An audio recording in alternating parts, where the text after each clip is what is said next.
Pentahelix idealnya seperti apa? Ini kebetulan kami juga sempat diskusi di kampus gitu ya, karena beberapa kali kami itu melakukan kunjungan di beberapa kampus di luar negeri, khususnya misalnya Belanda dan Belanda ya. Mereka itu punya namanya living lab. Jadi living lab itu semua pentahelix kumpul di sana dan biasanya mereka itu menyampaikan permasalahan-permasalahan yang perlu diselesaikan bersama gitu. Nah, ini juga sebetulnya salah satu yang sempat kami diskusikan juga waktu itu dari 10 kota gitu ya. Misalnya dengan DKI Jakarta kayaknya perlu ada supaya misalnya kita mau menerapkan sebuah undang-undang. Nah, sebelum kita terapkan secara masif gitu ya, mungkin kita bisa tes dulu gitu. Kebijakannya itu juga salah satu upaya supaya kebijakan yang kita terapkan itu nggak rusak gitu ya sifatnya, karena kita melakukan sampling juga nanti pada saat menyelesaikan permasalahannya sendiri. Nah, kalau kita lihat dari beberapa benchmark dengan meeting yang ada, itu biasanya dananya itu banyak sekali juga Pak. Jadi ada pemerintah kontribusi, kemudian dari CSR, perusahaan dari kampus sendiri juga misalnya untuk riset dan sebagainya, dan hibah-hibah internasional juga kadang bisa masuk ke sana gitu. Tapi memang perlu ada komitmen dari setiap ini untuk berpartisipasi, kemudian mengalokasikan resources yang mana yang mau diterapkan. Nah, kemarin juga sempat ada kunjungan dengan IBI, jadi Kementerian Perindustrian mereka membuat sebetulnya model living lab seperti itu, tapi khusus untuk digital 4.0. Makanya kita juga masih untuk pariwisata kita masih belum ada. Padahal masalah pariwisata biasanya masalah kota, masalah destinasi, masalah dia dan sebagainya. Untuk pertanyaan nomor 1. Kemudian BPI. Nah, untuk BPI sendiri, kalau misalnya kita benchmark ke negara-negara ASEAN, itu memang untuk kelompok masyarakat itu tidak ada di pemerintah itu hanya mengawasi dan ya istilahnya memfasilitasi gitu, tapi pelaksananya itu justru dari tourism board gitu.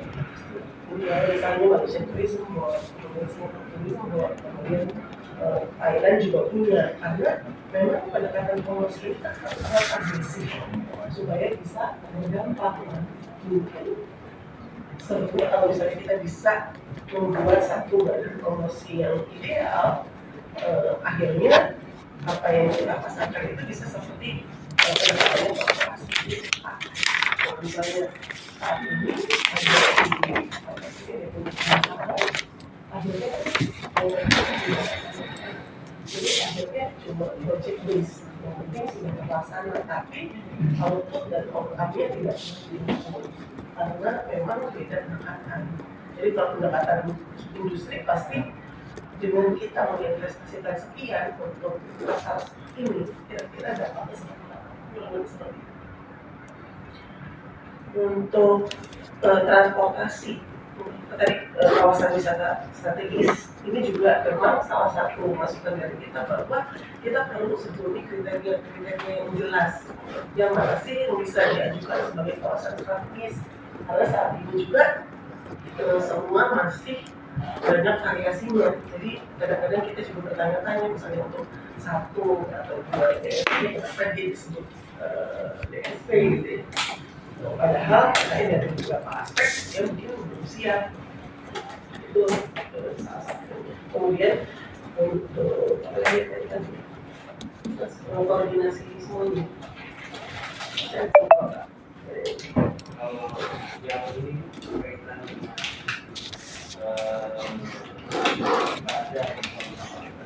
oh iya, memang kalau kita melihat saat ini di masyarakat baik dari tingkat kabupaten maupun tingkat nasional di Parnas dengan buku itu kadang-kadang juga tidak sinkron. Mungkin sebenarnya seharusnya memang yang idealnya yang namanya satu kebijakan itu kan harus diterjemahkan untuk kebijakan-kebijakan turunannya, dan dia tidak boleh saling kontradiktif ya Mbak.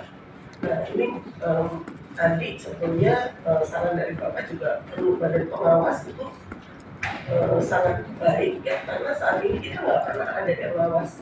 Kira-kira Triparnas dengan UU ini sinkron apa enggak? Kemudian Triparnas dengan Rinda yang provinsi dengan kabupaten sinkron atau enggak? Jadi akhirnya semua kepala daerah di segala tingkatan mereka improvisasi dan berkreasi sendiri, dan akhirnya rusak semuanya karena yang satu tujuannya sustainability, yang lain tujuannya lain lagi.